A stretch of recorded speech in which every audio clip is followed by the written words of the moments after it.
नमस्कार, मैं हूं सुमित अवस्थी और आप देख रहे हैं एनडीटीवी इंडिया। अब हम हाजिर हैं एनडीटीवी पोल ऑफ पोल्स लेकर। आज तमाम एजेंसीज के सर्वे हमारे पास आ चुके हैं। एक एक करके हर राज्य का स्टेट वाइज आपको पोल ऑफ पोल्स जो एनडीटीवी का आंकड़ा है वो आपको दिखा देते हैं। सबसे पहले शुरुआत आप राजस्थान के आंकड़े देख रहे हैं मेरे सामने।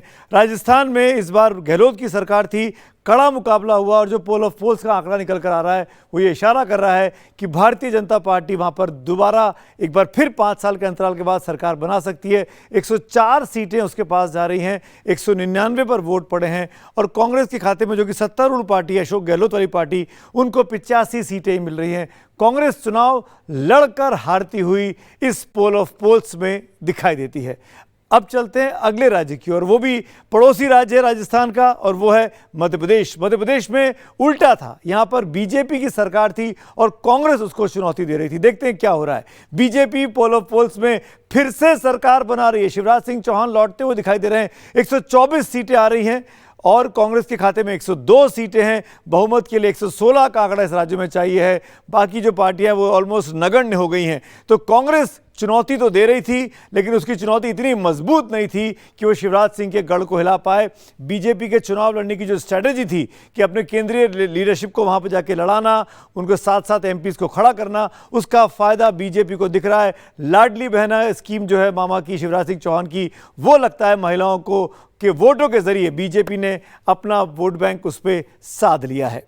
आगे बढ़ते हैं, अगले राज्य की ओर चलते हैं। ये राज्य भी छत्तीसगढ़ की बात कर रहा हूं। छत्तीसगढ़ में कांग्रेस की सरकार थी, भूपेश बघेल वहां मुख्यमंत्री हैं और जैसा कि पोल ऑफ पोल्स के नंबर आपके सामने हैं, आप देख सकते हैं कांग्रेस के खाते में 49 सीटें आ रही हैं, बीजेपी के खाते में 38 सीटें आ रही हैं। यानी 90 में से 46 चाहिए मेजॉरिटी के लिए और कांग्रेस को मेजॉरिटी एक बार फिर मिल रही है। भूपेश बघेल करिश्मा कर रहे हैं दोबारा अपनी सरकार को बचा लेने में, क्योंकि वहां पर भी 5-5 साल में सरकार बदलती रही है। अगर भूपेश बघेल ये कर पाते हैं तो उनका भी नाम इतिहास में दर्ज होगा। लेकिन आपको एक बात बता दूं कि भूपेश बघेल का जो पिछली बार की सीटें थी उससे कम से कम 15 से 20 सीटों का नुकसान इस पोल ऑफ पोल्स में होता हुआ दिखाई दे रहा है।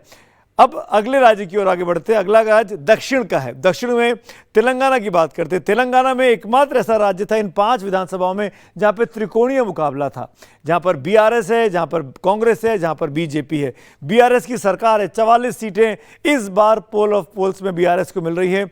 कांग्रेस बहुत बड़े फायदे के तौर पर 62 सीटें आ रही हैं। 119 की विधानसभा है, यहाँ पर 60 लोग चाहिए बहुमत के लिए और कांग्रेस के खाते में 62 आ रही हैं, कांग्रेस और गठबंधन के खाते में। अगर ये 62 आ जाती हैं तो कांग्रेस के पास दक्षिण में हाल के दिनों में दूसरा चुनाव होगा जहाँ वो जीतेगी। कर्नाटक जीती है, कर्नाटक के बाद वो अब तेलंगाना जीत रही है। तेलंगाना में प्रियंका गांधी, राहुल गांधी ने ज़बरदस्त तरीके से कैंपेन किया था और उसका फ़ायदा दिख रहा है। और केसीआर के खिलाफ नाराज़गी, उनका भ्रष्टाचार के जो आरोप लगे, वो पोल ऑफ पोल्स के आंकड़े तो दिखा रहे हैं। तो 2 राज्य बीजेपी के पास, 2 राज्य कांग्रेस के पास, 5वां राज्य नॉर्थ ईस्ट का है मिजोरम। वहां पर देख लेते हैं क्या हो रहा है। मिजोरम में 40 विधानसभा सीटें हैं, 21 का आंकड़ा चाहिए। मिजो नेशनल फ्रंट जिसकी सरकार है उसके पास 14 लोग आते हुए दिखाई दे रहे हैं, 14 विधायक। ZPM जो उसको चुनौती दे रही थी, वहाँ की सबसे बड़ा समूह जो है, अलायंस जो बना हुआ है, उसमें 17 विधायक जीत सकते हैं। कांग्रेस का रिवाइवल दिखाई दे रहा है। कांग्रेस के खाते में 7 सीटें आ रही हैं, अदर्स के खाते में 1 सीट आ रही है। अगर ZPM और कांग्रेस मिल जाते हैं तो सरकार बनती हुई दिखाई देती है। अब ये बहुत इंटरेस्टिंग होगा कि अगर ये फाइनल फिगर होता है 3 तारीख को जब नतीजे आएंगे, तो MNF के साथ भी कांग्रेस अगर मिलेगी तो मेजॉरिटी बन जा रही है और ZPM और कांग्रेस मिलेंगे तो भी मेजॉरिटी बन जा रही है। तो कांग्रेस किंग मेकर की भूमिका में मिजोरम में आ सकती है। और हमको नहीं भूलना चाहिए मिजोरम वो राज्य है जो कि मणिपुर से लगा हुआ है।